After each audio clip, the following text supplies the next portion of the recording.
Tuesday, December 10th, 2024. Nolan, will you please call the roll?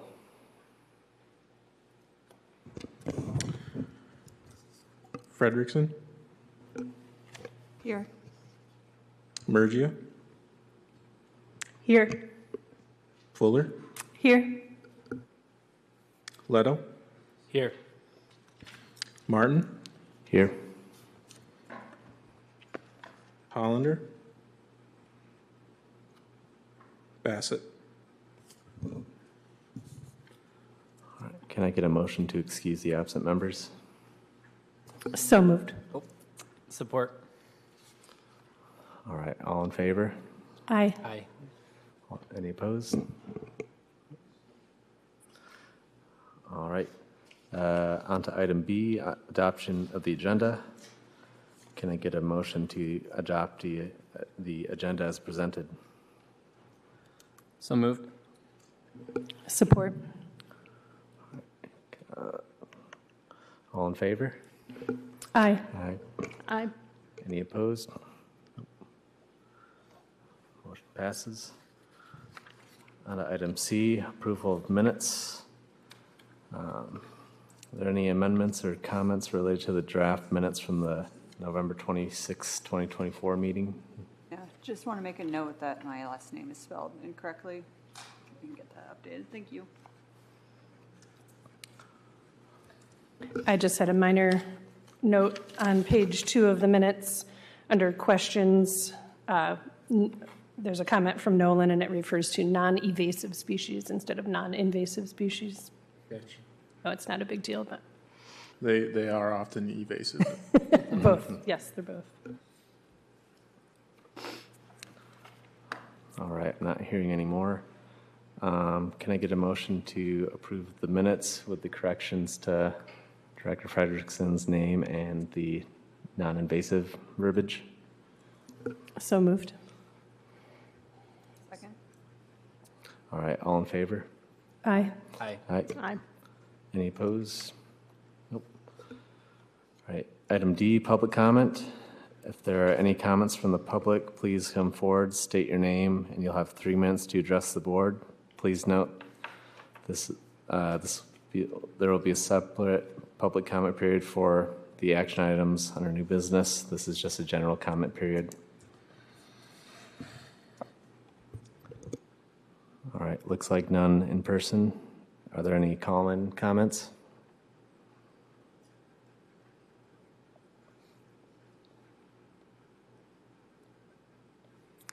All right, no call-in comments. Moving on, item E, board member comments. Are there any comments from the board? Yeah, I just wanted to make the comment that 3 of us, our terms will be up in March. Director Leto, Director Martin, and myself, right? So just to put the word out that we'll be starting to look for applications, and I thought putting the word out sooner rather than later would give us more time to gather applications. So those positions do need to have specific knowledge areas. So I know like my knowledge area is water resources, and I'm assuming sort of wildlife habitat, restoration, plants, that kind of stuff for these guys. So. Yep. Absolutely. We're going to have a number of boards that'll have open positions. So there'll be chances for folks to apply to serve on many of the boards that the planning department oversees. So I think we're going to be looking at potentially combining forces a little bit to do that marketing early in Q1 to let people know, hey, there's multiple opportunities. You know, obviously with NFP, there are certain specialties or expertise areas that we need on the board. So good call out, and we'll make sure that once we have a flyer or something to start sharing and promoting, we can share that with board members too. I'll offer too. I know in the past when we were seeking out new board members, I think that Director Fuller and former Director Colwick, you teamed up, right, to kind of either look for candidates or review, just kind of talk things through. As a departing board member, director, I'd be happy to do that if there's a need for that. Yeah, so according to the NFP bylaws as well, during the first quarter, we'll have to hold kind of what we'd consider an annual meeting. And I think we can either, well, what we did this year was January was sort of that annual meeting, and we had some January to March, very similar, looking for new candidates, promoting the board positions that are open. I think we can do something very similar, because right now the hope is that first meeting in January, we can go through the draft NFP guide, go over projects in review, right? Kind of that annual report, and then a part of that too can also be, a small subcommittee of members to interview any applicants that come in. So that's good to know.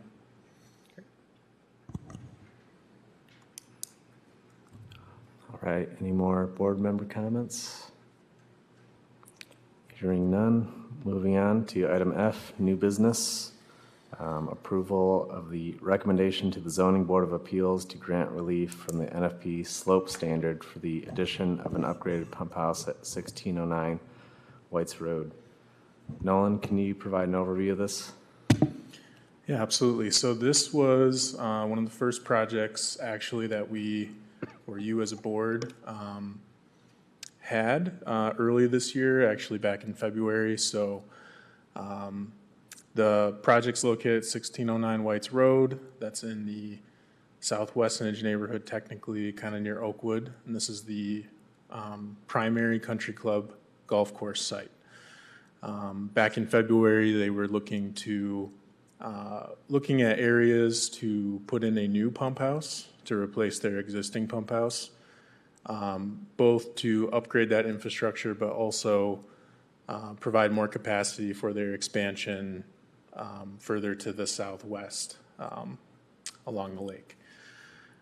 So that previous variance that went before the board was very similar in the sense that it was focusing on some protected sloped areas, but there were also some protected trees, right? When there was a discussion around directional boring, having that site be a prime candidate due to its location between both sites and still being close to the lake. So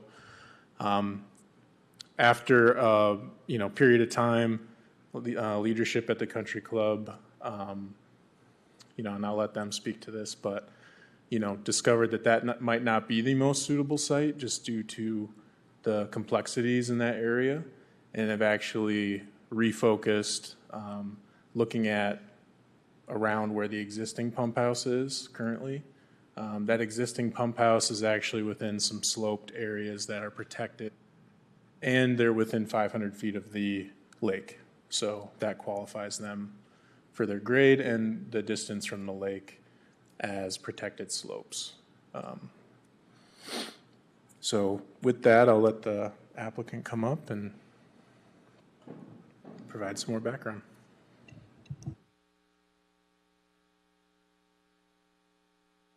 The board for having us. Appreciate it. Good to see you again, a couple times a year at least.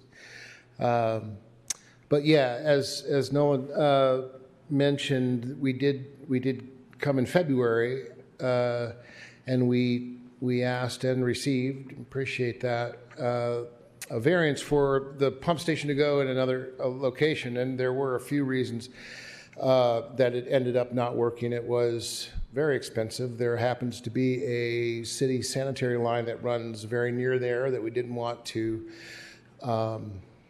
mess with, and there are, from a lake perspective, the water wasn't as deep and nice as it is near the current station.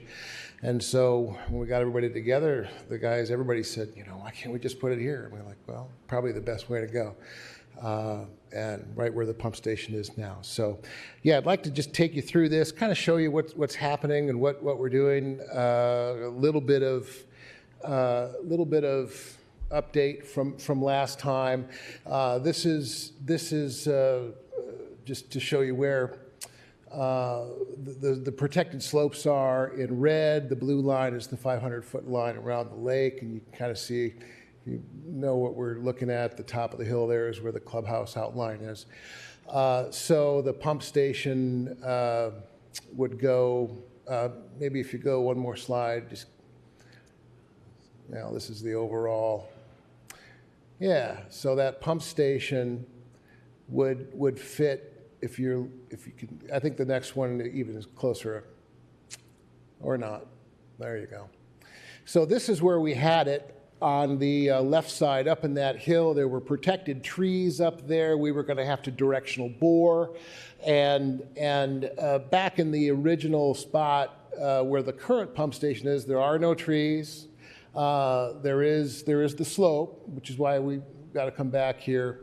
But the water is better. We don't have to run a line out. We've switched to a centrifugal pump versus a vertical turbine pump, so we're not digging 18 feet down into the ground. It's, and so it's just, it's way better, way easier. It's better for the state, better for the interface between the water and the land, and the building would be similar. We're gonna locate it right next to the existing building. So the current pump station is an old, about 15 by 15. We're going to keep that building. The pumps are decommissioned and get taken out, but we'll be able to use that concrete building that sits basically underground to house the new transformer, and the power, will be able to keep it inside there, and then build a similar concrete structure next to it. So that will actually be covered over the roof with earth. As well, so the only thing that'll show is the face. Yep, just like that, and we'll have two smaller lines running out into the water. They only need to go out about 20 feet or so because the depth of the water is so great there. And again, as you can see, there are no trees, no protected trees to have to work around in that location. So. If we go just showing you the face, so the elevation, the exterior elevation of the pump station, you're looking at the front, where we're going to have just a garage door, and then a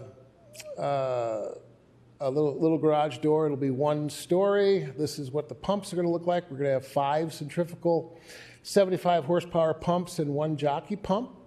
When we switched to centrifugal pumps versus the vertical turbine, we did have to get 1 extra pump because they're not as efficient, which cost a bit more. But overall, versus trying to bore and all that stuff, it's way better. So, and not having to go down the 18 feet underground and work with a wet well and stuff is better. So that's what the pump station looks like. We'd build the walls. The pump station comes as a unit. It would be set in there. Everything would be built up around it, and then with a concrete top, and then covered over. It would be almost gone, almost like that. So you'd have earth over the top, and then some retaining walls there out in the front, but not much, so you're not going to see much. So very, very efficient and very, very eco-friendly. And then we would cover the whole thing with our naturalized and native plantings. Yeah, let's keep going. I gotta not have so on the property, one thing we brought to the board last time, and I wanted to make sure that you knew, and so our naturalized areas, we kind of promised that we're going to add a lot, and I wanted to show this. We're going to add a lot.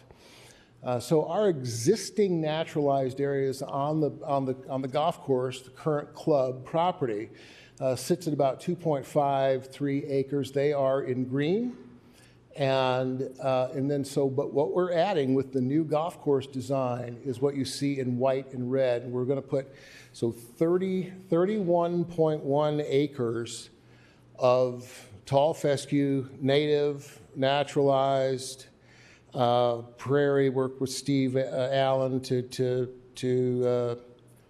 add native species in there. And so every one of those spots is going to be native.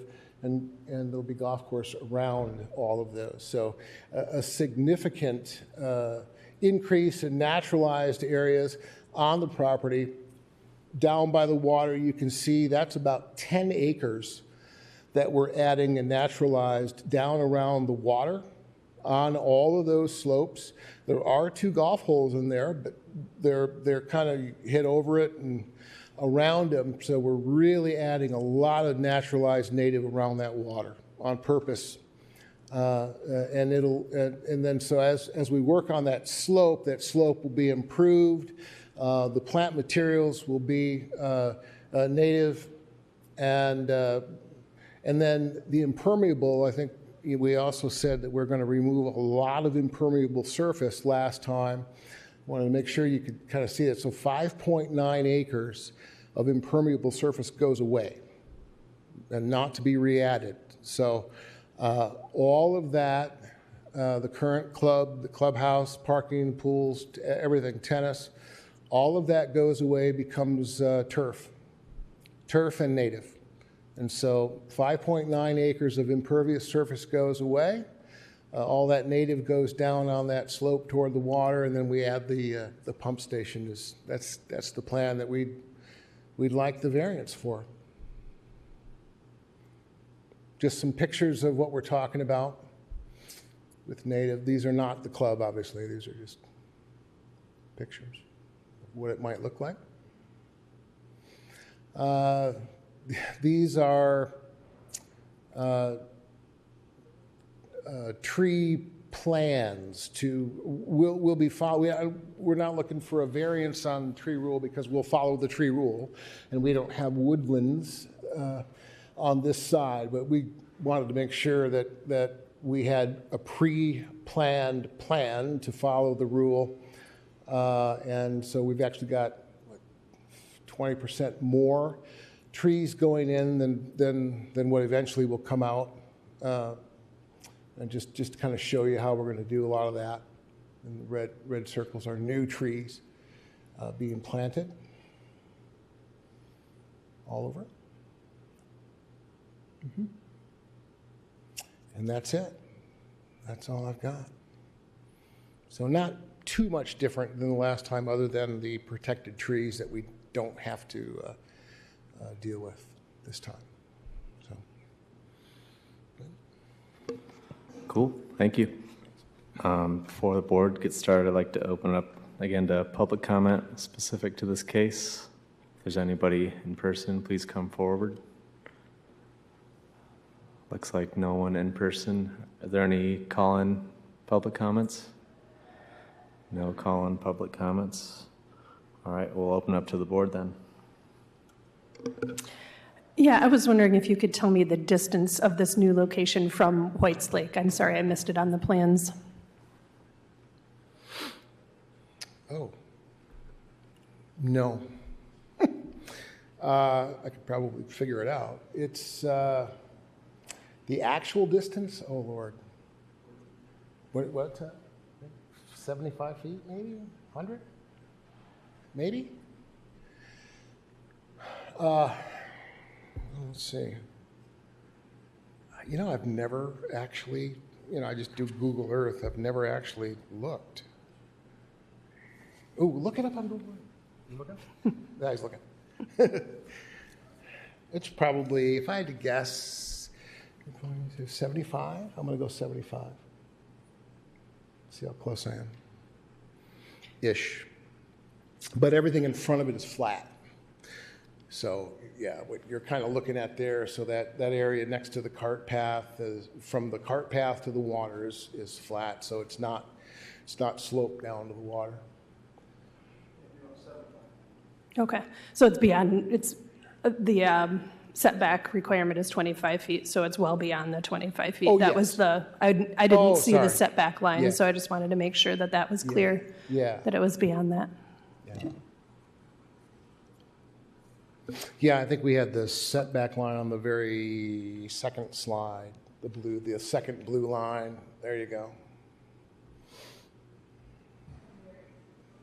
So where, it's hard to orient myself from here. The blue line closest to the water. But where would the pump house be on that? You can see it right. Okay. So beyond, Great. yeah, beyond that. Thank you. I was wondering, so last time you were here, we heard a lot about the permit from Eagle for the water withdrawal and all that. I'm guessing that none of that's changed and none of the capacity, because that's you're irrigating the same area. So all of that's the same. It's simply the location that's Yeah, changed. it's all the same. Capacity of the pump station is the same. We still need the 3,000. And in fact, I just received the pre-app letter from Rachel Kaufman today. I said as soon as we, get through this and get some approval, we'll send. They know they're waiting for it. So we'll send the pre-application permit application into them as well. So yeah, absolutely working with them closely on this, and we do need a permit. I don't know that we won't need a water draw, because in this scenario, rather than running 2 pump stations for a year and then abandoning the old one and tying in, we're just going to get rid of the other pump station. We're just going to have one now. So we'll still only have 1 water draw. Great, thanks.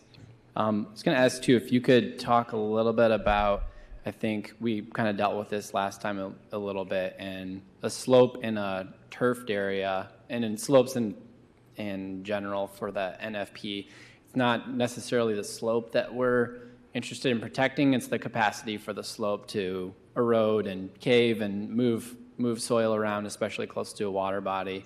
So I think that's kind of the more important question in terms of what the location is, obviously being a little closer, more greater potential for that. Could you talk a little bit about the footprint and your kind of erosion control plan during construction? Yeah, so erosion control will certainly have erosion control around the lake. As I said, in front of that pump station, it is flat. They will excavate that hill out. It's about a 30-foot by 40-foot footprint, about 1,200 square feet. One side's already done. The nice thing about this from an erosion standpoint and an interface between the land and the water is that we're no longer having to dig the 18 feet to put in a wet well for vertical turbines. So now this pipe, these 2 12-inch pipes, will be only about 4 or 5 feet under the ground,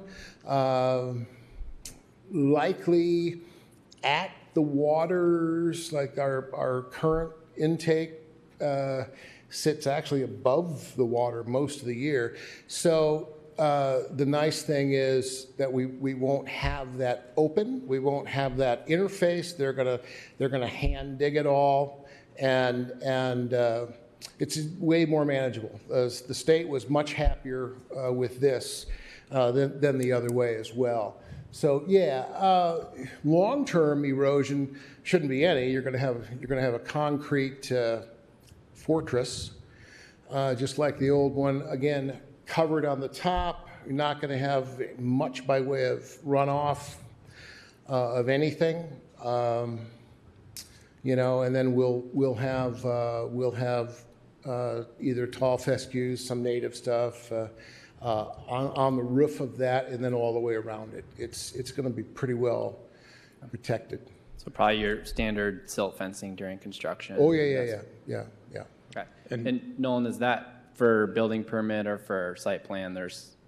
So this should come back, right? Just today is focused on the variance recommendation from NFP board, and then it would move to ZBA, who has that decision. And then these are the steps that precede starting site plan review. And then, of course, when site plan review starts, it'll come back to you as a board. So there'll be more opportunities to focus maybe on the native landscaping list, or seeing more final renderings or designs at a future.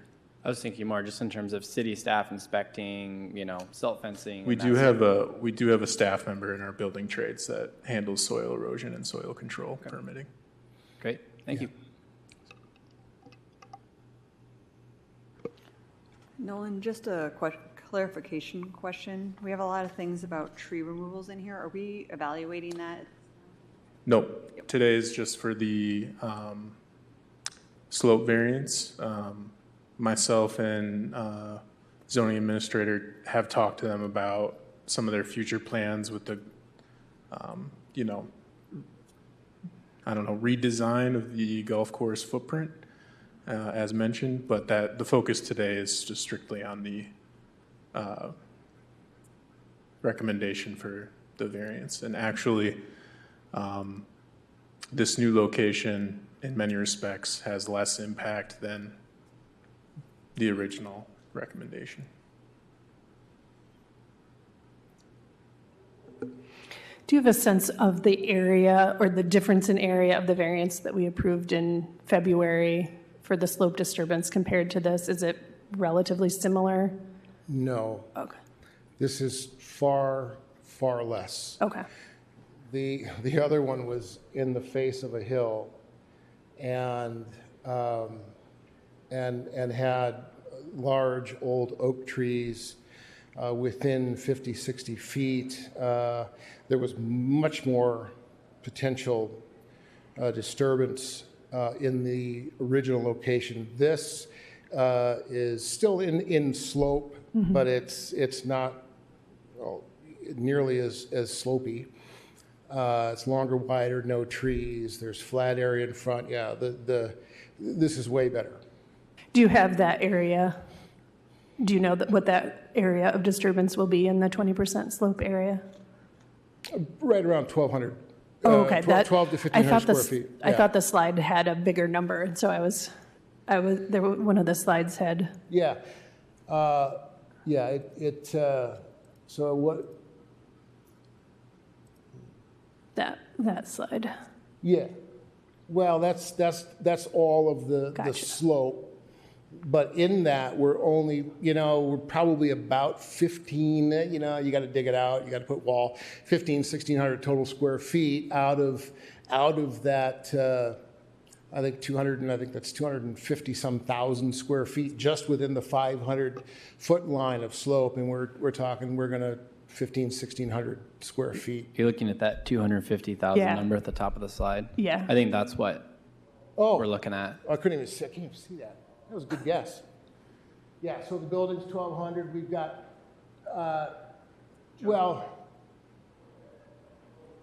yeah, I catch that now. Long term, we're going to be reworking that slope to put all those native. But in terms of actually digging, that the building's only 1,600. But we'll be adding the native to a lot of that area that you saw with the white to about a lot. If you go to the picture with the white, yeah, that one there. So we're adding all that native in that area. So I think it's actually more, 170. It is more. So we're actually adding 100,000 square feet more native than we have in slope currently. So there will be some work in there to do that, but not, we're not excavating, we're not digging. We do have to plant that. Okay, so that number of the planted area is what's in the other slide being called the 250. disturbance of. Yes, the 253, Okay. That's correct. Yeah, the Okay. building for the pump station's only at 1,569. That's where you're actually digging. Everything else, we're gonna be almost like regrassing, so, Okay. yeah. And if there were future changes in slope outside of this 1,500 square foot area, you'd have to come back to us for variance? Yeah. Yeah.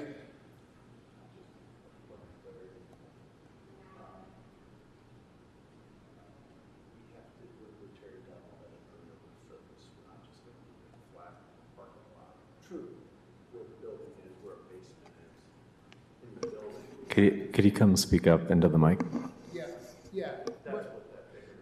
Yeah, and yeah, also that bigger number does take into account removal of all that impervious surface, and we're not going to leave it the way it is. We've got we've got basement and parking lot. It's going to all be reshaped and made better, and so that's technically disturbance as well.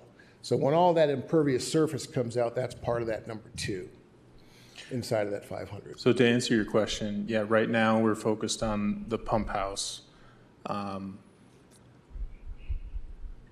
yes, if the scope of work requires future variances, that could be a possibility. However, and this is something I'll have to confirm, but there is language in the NFP about maintaining or restoring or, basically effectively enhancing sloped areas as a activity that can be done. So it might be a situation where if this is impervious surface coming out and natives going in that can help that slope in the long run, that could potentially be that type of activity. Yeah. Yeah, thank you. I just wanted some clarity on that because I thought it seemed like a small building, but then when I saw that larger number of disturbed slopes, Yes. I needed to get some clarity on Yeah, that. I So, understand that, yeah. thank you.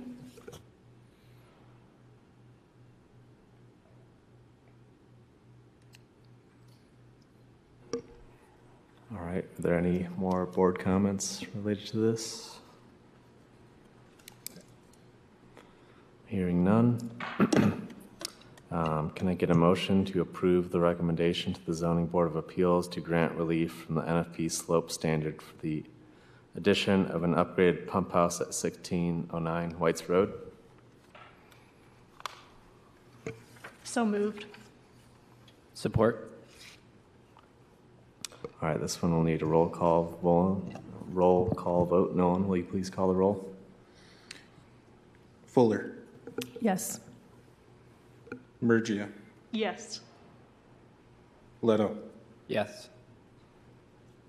Martin. Yes. Frederickson. Yes. All right, motion passes. All right, moving on to item G, unfinished business. I think you guys are good. Thank you. Thanks. Looks like there is no unfinished business. Item H, staff reports and updates. That's a draft 2025 work session topics discussion. Nolan, can you provide some background on this?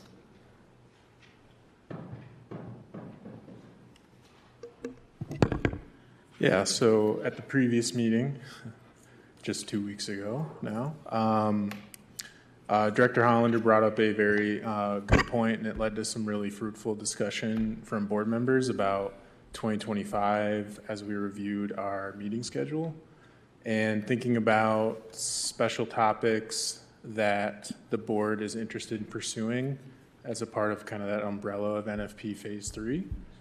Some of that could be ordinance related, some of it could be special topics that we talked about, like nativars, cultivars, natives, right? Or trends maybe around invasive species or stormwater. And so I put together a preliminary list of sort of special topics, and it can shift around too as we, or as you as the board, if you'd rather have a work session, maybe about invasives, and I have it, just drafted out for like May. If you want to have that earlier, that's fine too. It's just a way to kind of take that information you guys were sharing and see if I'm missing any special topics. So I wanted to add space today to give board members a chance to, propose more topics as well. I think if we use this model moving forward, there'll be plenty of topics for many years to keep reviewing, which might actually be good since this is kind of a diverse group with diverse backgrounds. I think having that work session can almost build on itself over time, and really help in terms of staff time too, if we're looking at, potential changes to the NFP ordinance for the better, right? We knew it was going to be kind of a breathing, living document over time. A lot of our zoning is. But yeah, I wanted to open the floor to any topics you as board members are interested in, and maybe even setting up what you think might be good to start with in January.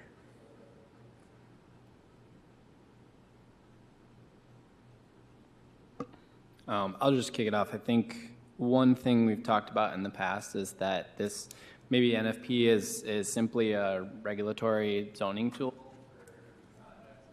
Also talked a little bit about what would it look like to incentivize some of this stuff, and I think we've had some really good cases where we've been able to have some give and take with applicants, developers, et cetera, and can we put together a packet or sort of guidelines for those folks that own those parcels in those NFP layers to proactively institute different measures, whether that's water management or impervious surface or native vegetation, that sort of thing. I don't off the top of my head know what the incentives would be, but if it's a business or something like that, obviously something they can talk about from a sustainability perspective, but just that general idea of incentives around NFP. It wouldn't have to be strictly within the NFP zone. There could be more sort of guidelines or things that could tie to residents. Typically, I feel like what we see are commercial kind of developments or projects, housing projects, that sort of thing. But there's obviously a lot of work around that residential incentives too for natives and impervious surfaces and reduction on stormwater needs for the city through doing that and that sort of thing. So, yeah, that's a good point. And I think in January, you'll see the first draft of the guide, and I think we could add more to it. Specifically, I think areas where board members could really, really add a lot to it are benefits of, these standards and kind of what it can lead to, right? So some of it is kind of intuitive, right? If you talk to a large-scale developer and they want to develop multifamily housing, obviously having a wooded lot can be a huge asset because you have almost built-in screening and natural environments there, right, that are ready to go.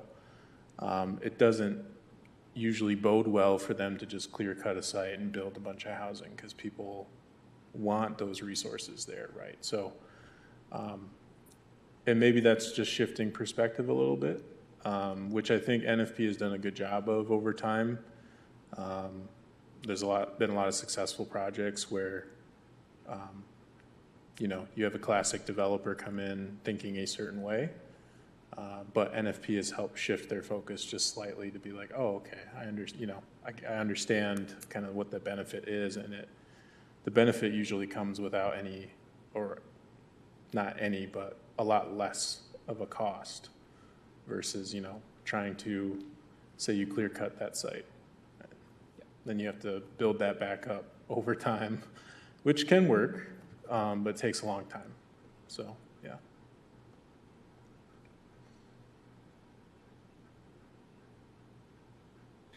the thing that's coming to mind is I think we touched on it a long time ago when we reframed the tree replacement ratio, where we basically found if you're going inch for inch for tree replacement and you're removing a large tree on a small lot and it's a variance that the board feels is appropriate, given the difficulty of the situation, there's no way you're going to be able to replant that many trees in that space.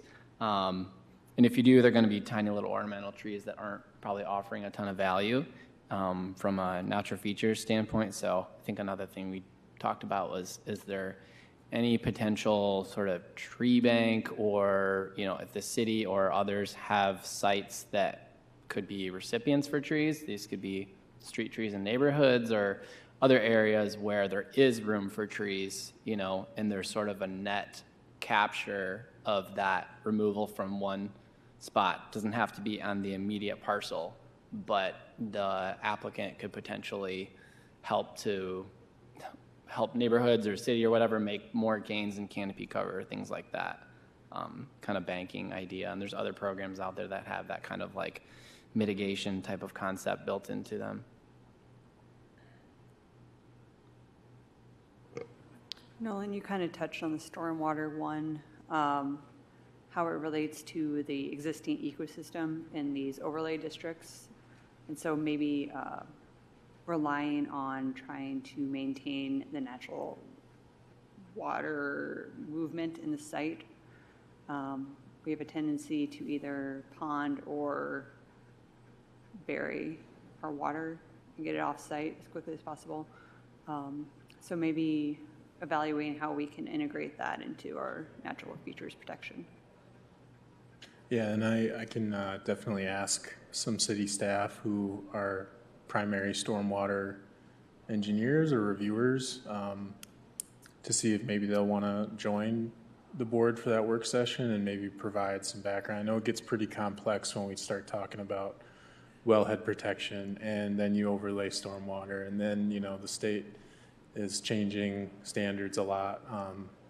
So sometimes staff are kind of, you know, building the plane as it flies, so to speak. But I think it would be good, beneficial to get their perspective to the board, especially around stormwater, right? Because that is one, in the past, we've had projects where, you know, yes, you have approval for this project conditioned upon full site plan review and also a full approval by our stormwater engineer, right? So that check is there, but again, like you mentioned, it's a complex standard that we have, and it's more of the development standard in the NFP ordinance, which is kind of separate from the actual natural feature protection, you know, the actual natural feature protection standards we have. But yeah, I can work with our staff and see if they want to join for that session or sessions.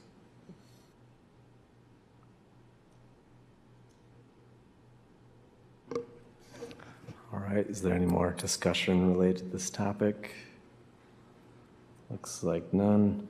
Item I, communications and announcements. Are there any communications or announcements from NFP board members?